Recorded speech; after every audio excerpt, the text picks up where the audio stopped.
Permata TV YouTube Indonesia dengan bangga mempersembahkan sebuah storytelling kekinian abad ini diangkat dari karya besar Esa Mintarja yang sangat populer di masanya, berlatar belakang kisah tanah Jawa masa lampau dengan judul Kisah Arya Manggada.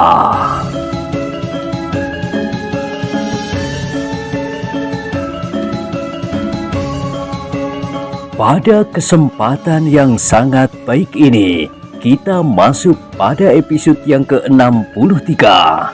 Selamat menikmati.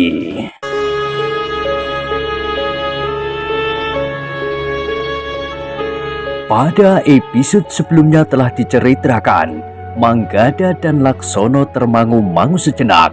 Namun obat Ki Gumroh telah dapat jauh mengurangi rasa sakit. Meskipun mula-mula terasa panas, bahkan sejenak kemudian, Manggada telah mulai bangkit dan duduk di bibir pembaringan. Laksono pun telah bangkit pula dan duduk di sebelah Manggada. "Daya tahan kalian luar biasa," berkata Ki Gumroh.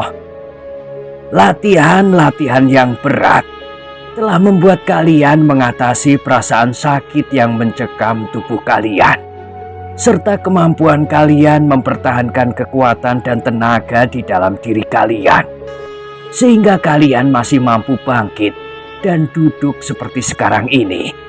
Bahkan seolah-olah tidak terjadi sesuatu atas diri kalian. Sudah tentu bahwa sebenarnya lah kekuatan kalian belum pulih kembali, karena untuk itu diperlukan waktu. Namun sekilas, wajah kalian, tatapan mata kalian, dan sikap duduk kalian benar-benar menunjukkan ketahanan tubuh yang luar biasa." "Obat Ki Gumroh tadi agaknya yang telah menumbuhkan kekuatan di dalam tubuh kami, meskipun belum pulih kembali," jawab Manggada. "Tidak. Obatku hanya sekedar mengobati luka-luka di tubuh kalian dan memampetkan darah," jawab Ki Gumroh. Namun kemudian katanya, "Tetapi aku juga ingin memberikan obat yang nanti dapat kalian minum, sehingga kekuatan kalian akan cepat pulih kembali." Manggada dan Laksono mengangguk-angguk. Dengan nada rendah Manggada menjawab, "Terima kasih Kiai." "Akulah yang harus mengucapkan terima kasih," jawab Ki Gumroh. "Tidak," jawab Manggada. "Kami ternyata benar-benar terlalu sombong dan dungu. Kami tidak tahu siapa sebenarnya Kiai, sehingga kami merasa mempunyai kemampuan untuk menolong Kiai, yang kemudian justru merepotkan Kiai." Ki Gumroh tertawa. Katanya, "Anak-anak muda, meskipun kalian tidak berhasil menolong aku, seandainya aku tidak mampu mengatasi mereka berdua, tetapi niat kalian untuk menolong itu sudah menunjukkan sesuatu yang menarik pada kalian. Kalian tidak mengenal aku sebelumnya, namun dalam keadaan yang gawat, kalian tiba-tiba saja telah mengaku sebagai cucu-cucuku. Bahkan sikap itu harus dihargai. Selebihnya, aku memang ingin melihat tingkat kemampuan kalian. Ternyata bahwa kalian selain telah berguru dan menyadap ilmu, juga pernah mendapatkan petunjuk-petunjuk khusus untuk menjalani laku, sehingga kalian memiliki kelebihan dari orang lain. Dalam umur kalian yang masih muda itu, kalian telah memiliki sesuatu yang berharga, namun masih juga tergantung penggunaannya. Apakah yang kalian miliki itu berarti bagi orang banyak, atau justru mengganggu orang banyak?"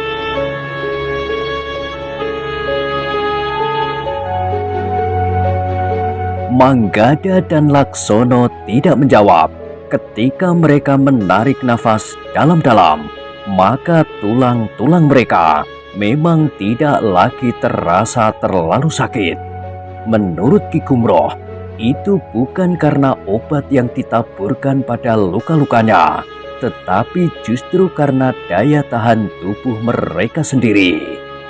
Sementara itu, Ki Gumroh itu kemudian berkata, "Duduklah, beristirahatlah agar darahmu tidak keluar lagi dari luka-lukamu yang mulai mampet. Aku akan melihat orang itu." Ketika Ki Gumroh mendekati orang yang terbaring di halaman itu, maka ia melihat bahwa orang itu telah sadar dari pingsannya. Namun orang itu masih saja berbaring diam karena sentuhan jari-jari Ki Gumroh pada bagian tertentu pada jaringan dan simpul-simpul sarafnya.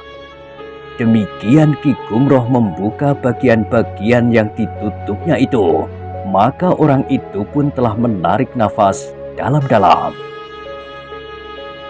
"Bangkitlah dan duduklah," desis Ki Gumroh. Orang itu menggeliat, namun ia merasa bahwa ia masih mampu untuk bangkit dan duduk di tanah meskipun tengkuknya terasa sakit sekali. Agaknya tengkuknya itulah yang telah dikenai senjata lawannya dan membuatnya menjadi pingsan. "Kawanmu telah melarikan diri," desis Ki Gumroh. Orang itu termangu-mangu sejenak. Dipandanginya orang yang menyebut dirinya Ki Gumroh itu. Kemudian orang itu sempat memandang Manggada dan Laksono yang duduk di serambi. "Kenapa kau tidak membunuh aku saja?" bertanya orang itu. Ki Gumroh tersenyum. Katanya, "Tidak, aku juga tidak membunuh kawanmu. Aku biarkan kawanmu melarikan diri."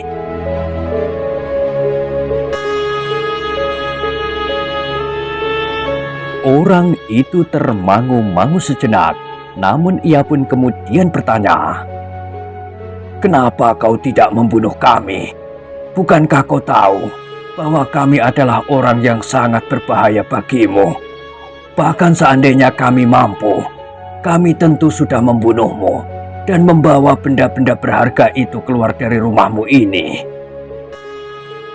Orang tua itu tersenyum.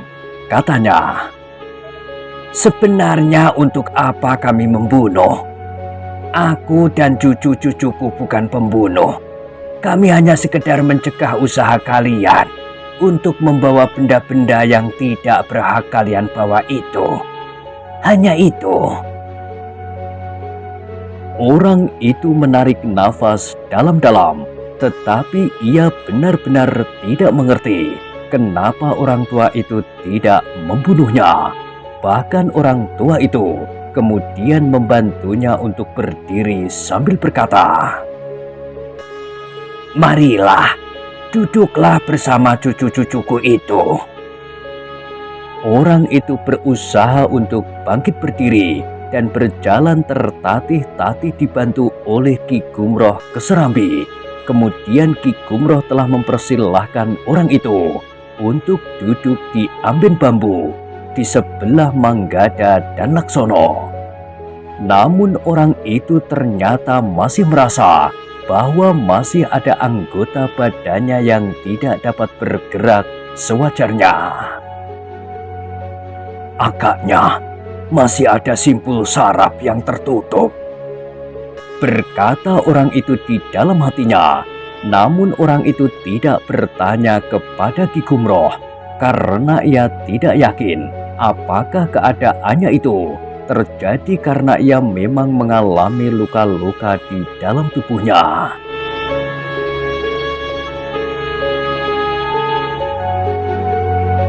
"Biarlah kau duduk bersama cucu-cucuku. Aku akan menengok gula kelapaku lebih dahulu," berkata orang tua itu. Manggada dan Laksono termangu-mangu melihat Ki Gumroh begitu saja meninggalkan mereka bersama orang yang semula berniat buruk itu. Namun Manggada dan Laksono tidak bertanya pula kepadanya. Ia yakin bahwa orang tua itu tidak berbuat begitu saja tanpa memikirkan akibatnya. Untuk beberapa saat mereka yang duduk di serambi itu saling berdiam diri. Memang ada niat orang yang telah sadar dari pingsannya itu untuk melarikan diri. Tetapi setiap kali niatnya diurungkan karena ada sesuatu yang belum wajar pada dirinya yang mungkin akan dapat mengganggunya sepanjang umurnya. Tetapi karena orang tua itu cukup lama tidak muncul dari dalam rumahnya, maka orang itu pun kemudian bertanya, "Anak-anak muda, apakah kalian juga berguru kepada kakekmu, sehingga dalam umurmu yang masih muda itu, kalian memiliki bekal ilmu yang cukup baik?" Manggada dan Laksono termangu-mangu sejenak, namun kemudian Manggada menjawab singkat, "Iya."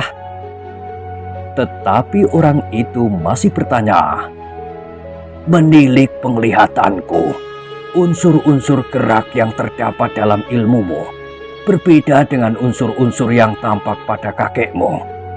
Kenapa?"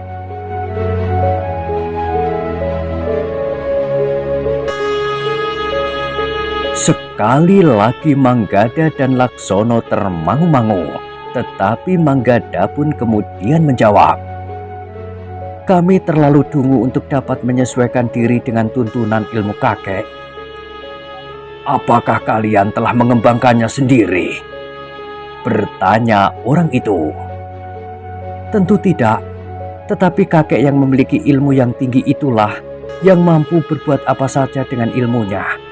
Ia mampu merubah sifat dan watak ilmunya dalam sekejap, sehingga seolah-olah ada 2 atau 3 jalur kemampuan ilmu pada kakek," jawab Manggada. Orang itu mengangguk-angguk kecil, namun katanya, "Ternyata orang tua itu berilmu sangat tinggi. Aku tidak mengira, bahkan aku tetap tidak mengerti kenapa kakekmu tidak membunuh aku." Manggada dan Laksono mengangguk-angguk kecil, namun tiba-tiba Laksono bertanya, "Siapa namamu?" Orang itulah yang kemudian termangu-mangu, tetapi ia pun kemudian menjawab, "Namaku Kundolo, lengkapnya Kundolo Geni." Laksono mengerutkan keningnya, namun ia bertanya lagi, "Apakah namamu memang Kundolo Geni, atau kau tambahi sendiri agar namamu menjadi lebih berwibawa?" Manggada menggamit Laksono, tetapi pertanyaan itu sudah terloncat.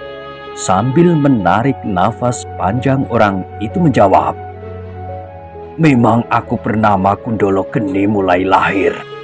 Waktu itu rumahku terbakar, sehingga ibuku yang baru saja melahirkan aku telah terkepung api. Untunglah ayahku sempat menyelamatkan aku." "Oh," Laksono mengangguk-angguk, sementara orang itu berkata selanjutnya, "Namun ternyata peristiwa itu telah ikut menentukan garis hidupku."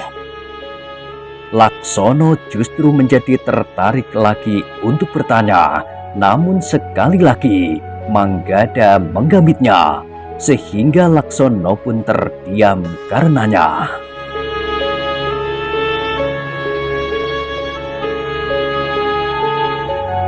Untuk beberapa saat orang-orang yang duduk di serambi itu saling berdiam diri. Namun kemudian Ki Gumroh telah muncul dari balik pintu sambil membawa mangkuk berisi ketela rebus legen yang masih panas. Sebelum Manggada dan Laksono bertanya, Ki Gumroh berkata, "Ketela ini sudah ada di kuali dengan sisa adonan gula yang belum sempat aku tuang ke dalam tempurung. namun apinya tinggal kecil sekali, sehingga tidak dapat membuat air yang kau tuangkan itu mendidih.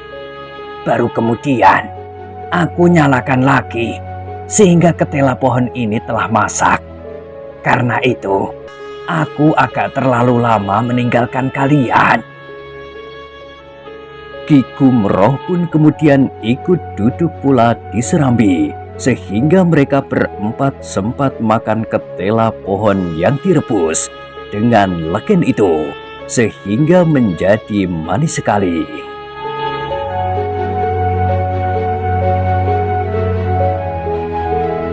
Orang yang menyebut namanya Kundolo Geni itu menjadi semakin heran. Ki Gumroh sama sekali tidak menyinggung-nyinggung lagi tentang kedatangannya berdua dengan kawannya yang melarikan diri.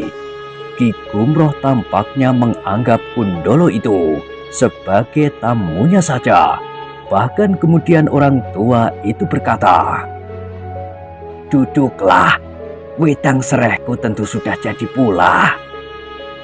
Sejenak kemudian Ki Gumroh itu pun telah masuk lagi untuk mengambil wedang serehnya. Ternyata Kundolo Geni tidak dapat menahan keheranannya itu di dalam dadanya. Hampir di luar sadarnya orang itu berkata, "Orang tua yang aneh. Kenapa ia memperlakukan aku seperti ini? Aku justru menjadi bingung atas sikapnya. Seharusnya ia membunuhku. Apalagi kawanku telah melarikan diri."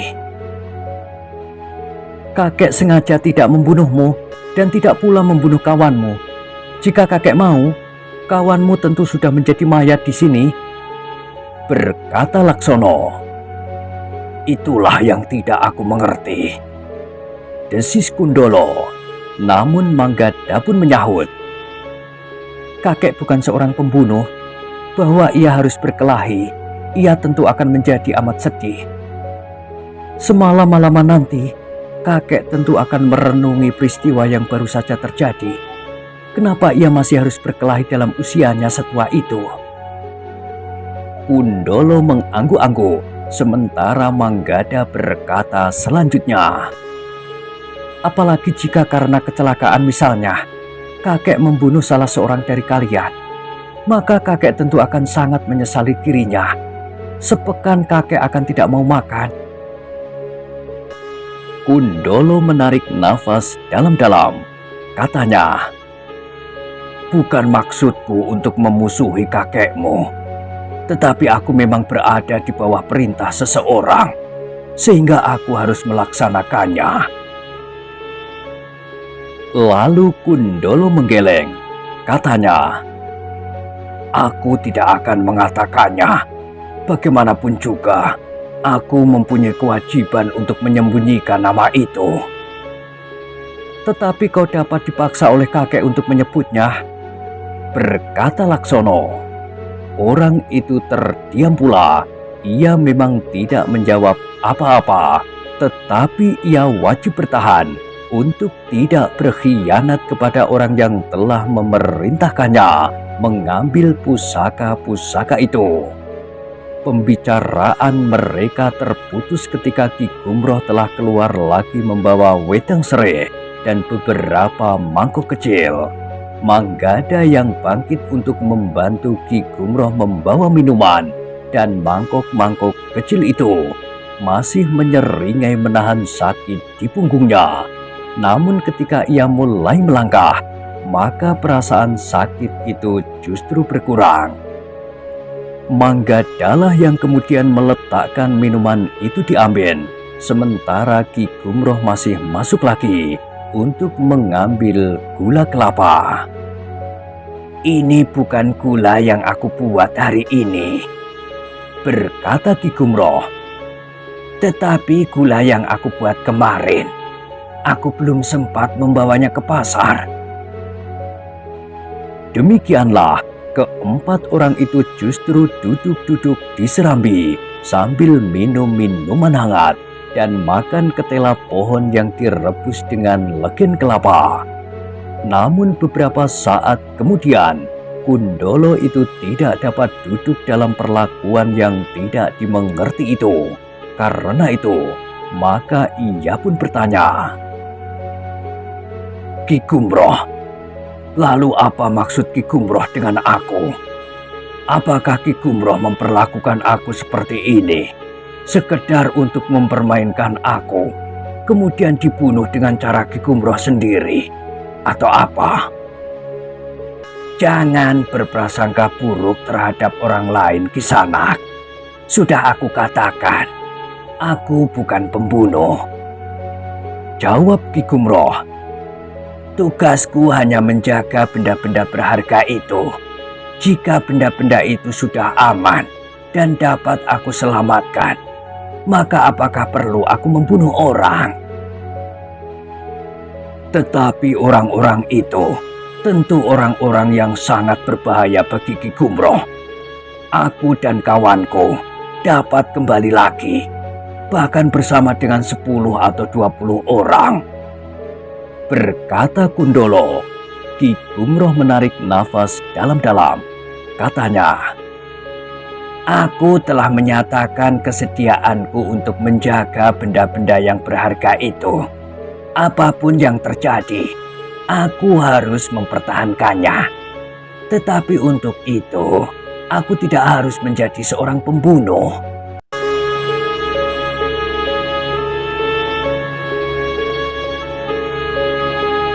"Apakah Kiai pada suatu saat akan membiarkan diri Kiai dibunuh?" bertanya Kundolo. "Setiap orang tentu akan berusaha untuk mempertahankan hidupnya dalam keadaan yang wajar, kecuali mereka yang telah kehilangan nalar dan sengaja membunuh dirinya sendiri," desis Ki Gumroh.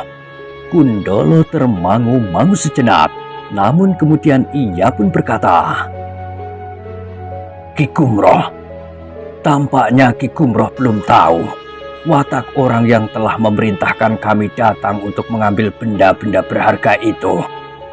Orang itu sama sekali tidak berperasaan. Ia tidak akan mengerti meskipun Ki Gumroh tidak membunuh kami berdua. Yang ia tahu, niatnya harus dapat dilaksanakan dengan cara apapun juga, bahkan dengan membunuh sekalipun." Ki Gumroh tersenyum. Katanya, "Mudah-mudahan pada suatu saat ia akan berubah." "Itu tidak mungkin," sahut Kundolo. "Ia tidak akan berubah sampai tanah akan menelannya." "Tentu kita tidak tahu apa yang akan terjadi," jawab Ki Gumroh. Kundolo tidak berbicara lagi, namun kepalanya masih saja menunduk dalam-dalam.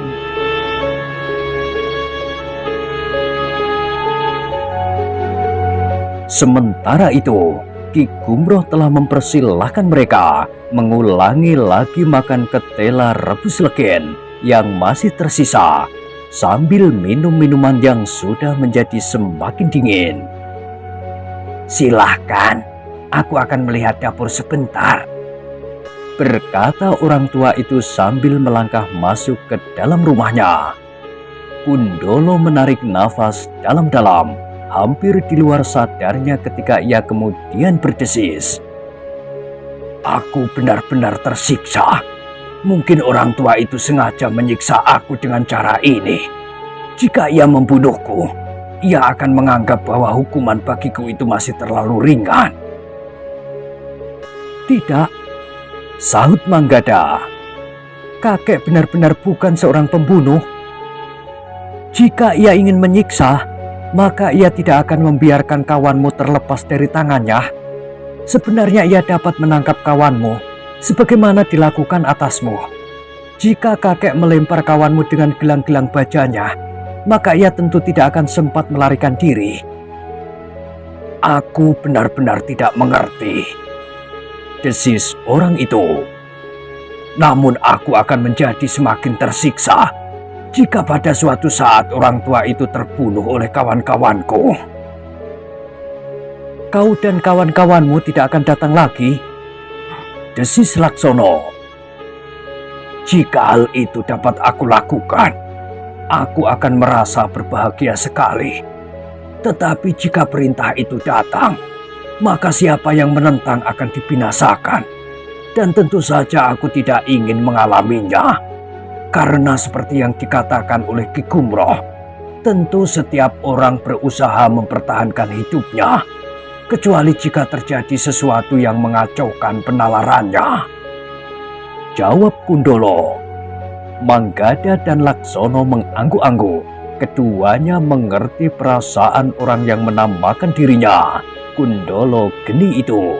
Namun keduanya pun agak sulit untuk mengerti sikap Ki Gumroh. Ia sama sekali tidak berusaha untuk mengenali siapa yang telah memerintahkan Kundolo untuk datang kepadanya mengambil benda-benda berharga itu.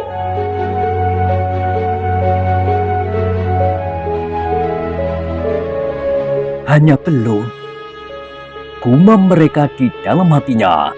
Namun Manggada dan Laksono memperhitungkan bahwa Ki Gumroh pada suatu saat tentu bertanya tentang orang yang memerintahkan Kundolo Geni datang ke rumahnya. Untuk beberapa lama, Kundolo masih berbicara dengan Manggada dan Laksono. Namun Kundolo tidak juga menyebut-nyebut nama orang yang telah memberikan perintah kepadanya untuk datang ke rumah itu. Ternyata Ki Gumroh tidak segera keluar dari rumahnya ketika orang yang berada di Serambi itu menunggunya. Namun ternyata kemudian mereka mendengar suara orang tua itu sedang sibuk menghitung. Agaknya orang tua itu sedang menghitung gula kelapa yang ada di dapur. Agar tidak mudah lupa atau keliru, maka hitungan yang diucapkan beralun dalam nada-nada tembang yang menyentuh. Ternyata suara orang tua itu cukup bagus. Meskipun hanya lamat-lamat, namun terdengar suara itu kadang-kadang melengking tinggi, tetapi kemudian menukik sampai ke dasar jantung mereka yang mendengarkan. Meskipun yang disebut tidak lebih dari angka-angka hitungan gula kelapanya. Beberapa saat kemudian, suara tembang itu pun berhenti. Manggada, Laksono dan Kundolo Geni pun tidak berbincang lagi. Mereka bertiga merenungi peristiwa yang baru saja terjadi. Sementara Kundolo masih saja tersiksa oleh sikap orang tua itu. Apalagi ketika ia menyadari bahwa masih ada simpul sarafnya yang belum terbuka sepenuhnya. Ketiganya berpaling ketika Ki Gumroh muncul dari pintu rumahnya sambil membawa sekeranjang gula kelapa yang diletakkannya di telundak pintu rumahnya. Kemudian ia pun telah mendekati ketiga orang yang duduk di Serambi sambil berkata, "Nah, tolong jaga rumahku sebentar. Aku akan menyerahkan gula kelapa yang sudah aku simpan sejak kemarin, ditambah dengan gula yang akan aku buat hari ini." Tetapi Manggada memang menjadi bimbang. Namun orang tua itu berkata, "Aku hanya sebentar.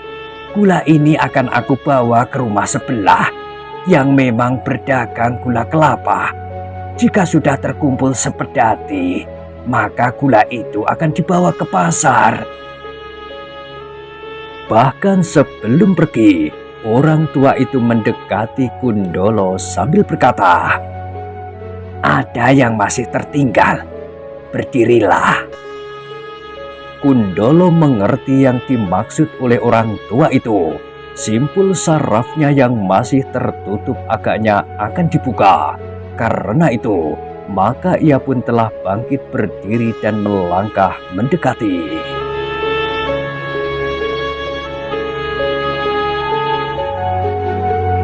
Ki Gumroh telah memutar tubuh Kundolo sehingga membelakanginya. Kemudian beberapa ketukan jari telah membuka simpul-simpul sarafnya yang masih tertutup. Kundolo menarik nafas panjang. Terasa bahwa anggota badannya benar-benar telah terbebas dari ketukan orang tua itu. Ia sudah dapat berbuat apa saja. Bahkan rasa-rasanya kekuatannya telah hampir pulih kembali. Nah, berkata Ki Gumroh, aku akan pergi sebentar. Silahkan menghabiskan ketela itu. Nanti kita akan membuat lagi. Masih banyak batang pohon ketela yang ada di kebun belakang. Nanti sore aku akan memanjat untuk mengambil legen lagi. Ketiganya tidak sempat menjawab. Ki Gumroh itu pun kemudian mengambil keranjang yang penuh gula yang terletak di telundak pintu. Kemudian diangkatnya keranjang itu dan dibawanya di atas kepalanya. Orang tua itu tidak berpaling lagi, apalagi setelah kepalanya diletakkan keranjang gula itu. Kundolo masih tetap berdiri. Segala-galanya telah pulih kembali. Ketika ia mengangkat tangannya dan menggerakkannya, tidak lagi terasa sesuatu yang menghambat gerakan itu. Manggada dan Laksono termangu-mangu sejenak, namun keduanya sadar bahwa tampaknya Kundolo benar-benar telah memiliki kembali bukan saja tenaganya, tetapi juga kemampuannya. Sementara itu, mereka pun sadar bahwa Kundolo Geni adalah seorang yang berilmu tinggi. Jika saja kepalanya mulai diganggu lagi oleh kepentingannya datang di rumah itu, maka keduanya tidak boleh tinggal diam, apapun yang akan terjadi.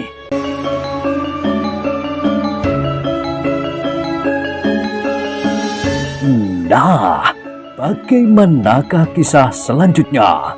Silahkan ikuti terus kisah Arya Manggada pada episode berikutnya. Sampai jumpa.